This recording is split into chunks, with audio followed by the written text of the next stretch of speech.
Hi hello ಸ್ನೇಹಿತರೆ, welcome to ನಮ್ಮ ಉದ್ಯೋಗ ಮಾಹಿತಿ. ಸ್ನೇಹಿತರೆ, ಇತ್ತೀಚೆಗೆ ಕರ್ನಾಟಕ ರಾಜ್ಯ ಲೋಕಸೇವಾ ಆಯೋಗದಿಂದ CTI ಎಕ್ಸಾಮಿನೇಷನ್ಗೆ ಸಂಬಂಧಪಟ್ಟಂತೆ ಕಡ್ಡಾಯ ಕನ್ನಡ ರಿಸಲ್ಟನ್ನು ಬಿಡಲಾಗಿತ್ತು. ಕೆಲವೊಂದಿಷ್ಟು ಅಭ್ಯರ್ಥಿಗಳು ತಮ್ಮ ಒಂದು ಅಪ್ಲಿಕೇಶನ್ ಐಡಿಯನ್ನು ಯಾವ ರೀತಿಯಾಗಿ ಪಡಿಬೇಕು ಮತ್ತು ಅಪ್ಲಿಕೇಶನ್ ಐಡಿ ಅಂದರೆ ಯಾವುದನ್ನು ಅಲ್ಲಿ ತುಂಬಬೇಕು ಅಂತ ಕೇಳ್ತಾ ಇದ್ರು. ಅದೇ ರೀತಿಯಾಗಿ ಕೆಲವೊಂದಿಷ್ಟು ಅಭ್ಯರ್ಥಿಗಳು ಈ ಒಂದು ಕಂಪಲ್ಸರಿ ಕನ್ನಡ ಸರ್ಟಿಫಿಕೇಟ್ ಏನಿದೆ ಅದು ಡೌನ್ಲೋಡ್ ಆಗ್ತಾ ಇಲ್ಲ ಎಂಬ ಪ್ರಶ್ನೆಯನ್ನು ಕೂಡ ಕೇಳ್ತಾ ಇದ್ರು. ಈ ಬಗ್ಗೆ ನಾವು KPSCಗೆ ಕಾಲ್ ಮಾಡಿ ಕೇಳಿದಾಗ ಅವರು ಒಂದು ಸ್ಪಷ್ಟವಾದ ಮಾಹಿತಿಯನ್ನು ನೀಡಲಾಗಿದ್ದು, ಈ ಬಗ್ಗೆ ಸಂಪೂರ್ಣವಾದ ಮಾಹಿತಿಯನ್ನು ನೀಡ್ತಾ ಹೋಗ್ತೀವಿ. ಸೊ ವಿಡಿಯೋನ ಸ್ಕಿಪ್ ಮಾಡ್ದಂಗೆ ಪೂರ್ತಿಯಾಗಿ ನೋಡಿ ಅಂತ ಹೇಳ್ತಾ ಬನ್ನಿ ಸ್ನೇಹಿತರೆ, ಇವತ್ತಿನ ಒಂದು ವಿಡಿಯೋನ ಶುರು ಮಾಡೋಣ. ಸ್ನೇಹಿತರೆ, ಮುಖ್ಯವಾಗಿ ನೋಡಬಹುದು, ನಾವು KPSCಗೆ ಕಾಲ್ ಮಾಡಿರ್ತಕ್ಕಂಥ ಪ್ರೂಫನ್ನು ಕೂಡ ತೋರಿಸ್ತಾ ಇದ್ವಿ. ಒಟ್ಟು 53 ಸೆಕೆಂಡ್ಗಳ ಕಾಲ ಮಾತಾಡಿದ್ದು. ಪ್ರಮುಖವಾಗಿ ಯಾಕೆ ಈ ಒಂದು CTI ಎಕ್ಸಾಮಿನೇಷನ್ಗೆ ಸಂಬಂಧಪಟ್ಟಂತೆ ಏನು ಜನವರಿ ತಿಂಗಳಲ್ಲಿ 20ನೇ ತಾರೀಕು ನಡೆಸಲಾಗಿತ್ತು, ಆ ಒಂದು ಕಡ್ಡಾಯ ಕನ್ನಡ ಎಕ್ಸಾಮಿನೇಷನ್ಗೆ ಸಂಬಂಧಪಟ್ಟಂತೆ ಸರ್ಟಿಫಿಕೇಟ್ ಡೌನ್ಲೋಡ್ ಆಗ್ತಾ ಇಲ್ಲ ಎಂಬ ಪ್ರಶ್ನೆಯನ್ನು ಕೇಳಿದ್ವಿ. ಈ ನಿಟ್ಟಿನಲ್ಲಿ KPSC ಸಿಬ್ಬಂದಿಯವರು ಇನ್ನೂ ಕೂಡ ಅಭ್ಯರ್ಥಿಗಳಿಗೆ ತಮ್ಮ ಒಂದು ಸರ್ಟಿಫಿಕೇಟನ್ನು ಡೌನ್ಲೋಡ್ ಮಾಡ್ಕೊಳ್ಳೋಕೆ ಆಕ್ಸೆಸ್ಸನ್ನು ಕೊಟ್ಟಿಲ್ಲ ಎಂಬ ಅಂಶವನ್ನು ಸ್ಪಷ್ಟಪಡಿಸಿದ್ದಾರೆ. ಅಂದರೆ ಮುಖ್ಯವಾಗಿ ಸ್ನೇಹಿತರೆ, ನಿಮ್ಮ ಒಂದು ಸರ್ಟಿಫಿಕೇಟನ್ನು ನಿಮ್ಮ ಒಂದು ರಿಜಿಸ್ಟ್ರೇಷನ್ ನಂಬರ್ ಮತ್ತು ಡೇಟ್ ಆಫ್ ಬರ್ತನ್ನು ಎಂಟರ್ ಮಾಡಿದ ತಕ್ಷಣದಲ್ಲಿ, ಅಂದರೆ ಅಪ್ಲಿಕೇಶನ್ ಐಡಿಯನ್ನು ಹಾಕಿ ಡೇಟ್ ಆಫ್ ಬರ್ತನ್ನು ಕೊಟ್ಟ ನಂತರದಲ್ಲಿ ಏನು ಡೌನ್ಲೋಡ್ ಆಗುತ್ತೆ ಅದಕ್ಕೆ ಸಂಬಂಧಪಟ್ಟಂತೆ ಆಕ್ಸೆಸ್ಸನ್ನು ಕೊಡಬೇಕಾಗತ್ತೆ ಡಾಟಾಬೇಸ್ದಿಂದ. ಈ ನಿಟ್ಟಿನಲ್ಲಿ ಆ ಒಂದು ಸಾಫ್ಟ್ವೇರ್ ಇನ್ನೂ ಕೂಡ ಡೆವಲಪ್ ಮಾಡಿಲ್ಲ. ಈ ನಿಟ್ಟಿನಲ್ಲಿ ಆದಷ್ಟು ಬೇಗ ಆ ಒಂದು ಸಾಫ್ಟ್ವೇರನ್ನು ಡೆವಲಪ್ ಮಾಡಿ ಆಕ್ಸೆಸ್ಸನ್ನು ಕೊಡ್ತೀವಿ ಎಂಬ ಅಂಶವನ್ನು KPSC ಸಿಬ್ಬಂದಿಯವರು ಸ್ಪಷ್ಟವಾಗಿ ತಿಳಿಪಡಿಸಲಾಗಿರತಕ್ಕಂಥದ್ದು.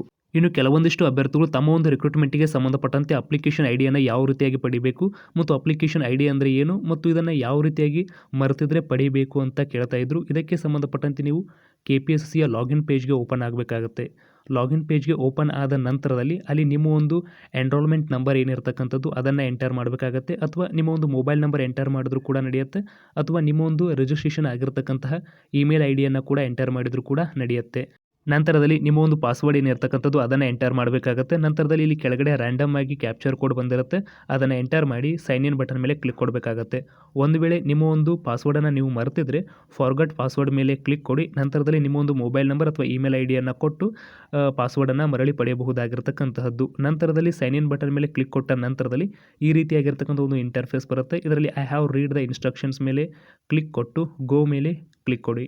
ನಂತರದಲ್ಲಿ ಇಲ್ಲಿ ನೋಡಬಹುದಾಗಿರುತ್ತೆ ಅಪ್ಲೈಡ್ ಪೋಸ್ಟ್, ಅರ್ಜಿ ಸಲ್ಲಿಸಿರುವ ಹುದ್ದೆಗಳಂತ ಒಂದು ಆಪ್ಷನ್ ಇರತಕ್ಕಂಥದ್ದು. ಆ ಒಂದು ಆಪ್ಷನ್ ಮೇಲೆ ಕ್ಲಿಕ್ ಕೊಡಿ. ಆ ಒಂದು ಆಪ್ಷನ್ ಮೇಲೆ ಕ್ಲಿಕ್ ಕೊಟ್ಟ ನಂತರದಲ್ಲಿ ನೀವು ಪ್ರಮುಖವಾಗಿ KPSCಯ ಯಾವ ಹುದ್ದೆಗಳಿಗೆ ಸಂಬಂಧಪಟ್ಟಂತೆ ಅರ್ಜಿಯನ್ನು ಸಲ್ಲಿಸಿದಿರಿ ಎಂಬುದನ್ನು ತೋರಿಸುತ್ತೆ, ಮತ್ತು ನಿಮ್ಮ ಒಂದು ಅಪ್ಲಿಕೇಶನ್ ID ಕೂಡ ತೋರಿಸುತ್ತೆ, ಮತ್ತು ಪೇಮೆಂಟ್ ಸಕ್ಸಸ್ಫುಲ್ ಆಗಿದ್ದರೆ ಅದನ್ನು ಕೂಡ ತೋರಿಸುತ್ತೆ. ಮುಖ್ಯವಾಗಿ ಇಲ್ಲಿ ನೋಡಬಹುದು, ನೀವು ಯಾವ ಒಂದು ಹುದ್ದೆಗೆ ಅರ್ಜಿಯನ್ನು ಸಲ್ಲಿಸಿದರೆ ಅದಕ್ಕೆ ಸಂಬಂಧಪಟ್ಟಂತೆ ಅಪ್ಲಿಕೇಶನ್ ಐಡಿಯನ್ನು ಕೂಡ ನೀಡಲಾಗಿರತಕ್ಕಂಥದ್ದು. ಇದಕ್ಕೆ ಸಂಬಂಧಪಟ್ಟಂತೆ ಹೆಚ್ಚಿನ ಮಾಹಿತಿಯನ್ನು ನೀವು ಪಡೆಯಲಿಕ್ಕೆ ನಿಮ್ಮೊಂದು ಅಪ್ಲಿಕೇಶನ್ ವ್ಯೂವನ್ನು ಕೂಡ ನೋಡಬಹುದಾಗಿರತಕ್ಕಂಥದ್ದು. ಈ ಕಡೆ ಸೈಡ್ ಬಾರಲ್ಲಿ ವ್ಯೂ ಅನ್ನುವ ಆಪ್ಷನ್ ಇರುತ್ತೆ. ಆ ಒಂದು ವ್ಯೂ ಆಪ್ಷನ್ ಮೇಲೆ ಕ್ಲಿಕ್ ಕೊಟ್ಟ ನಂತರದಲ್ಲಿ ನಿಮ್ಮೊಂದು ಅಪ್ಲಿಕೇಶನ್ ID ಆಗಿರಬಹುದು, ಎನ್ರೋಲ್ಮೆಂಟ್ ಆಗಿರಬಹುದು, ನಿಮ್ಮೊಂದು ಫೀ ಪೇಮೆಂಟ್ ಸ್ಟೇಟಸ್ ಆಗಿರಬಹುದು, ಎಲ್ಲವನ್ನ ಕೂಡ ನಿಮ್ಮೊಂದು ಅಪ್ಲಿಕೇಶನನ್ನು ಕೂಡ ನೀವು ರೀಪ್ರಿಂಟ್ ಇಲ್ಲಿ ತೆಗೆದುಕೊಳ್ಳಬಹುದಾಗಿರತಕ್ಕಂತಹದ್ದು. ಇನ್ನು ಈಗಾಗಲೇ ಈ ಒಂದು CTI ಎಕ್ಸಾಮಿನೇಷನ್ಗೆ ಸಂಬಂಧಪಟ್ಟಂತೆ ಕಡ್ಡಾಯ ಕನ್ನಡ ಸರ್ಟಿಫಿಕೇಟ್ ಡೌನ್ಲೋಡ್ ಆಗ್ತಾ ಇಲ್ಲ ಎಂಬುದರ ಬಗ್ಗೆ ಕ್ಲಾರಿಫಿಕೇಷನನ್ನು ಕೊಟ್ಟಿದ್ದೀನಿ. ಈ ಬಗ್ಗೆ KPSC ಇನ್ನೂ ಕೂಡ ನಿಮಗೆ ಡೌನ್ಲೋಡ್ ಮಾಡ್ಕೊಳ್ಳೋಕ್ಕೆ ಆಪ್ಷನನ್ನು ಕೊಟ್ಟಿಲ್ಲ.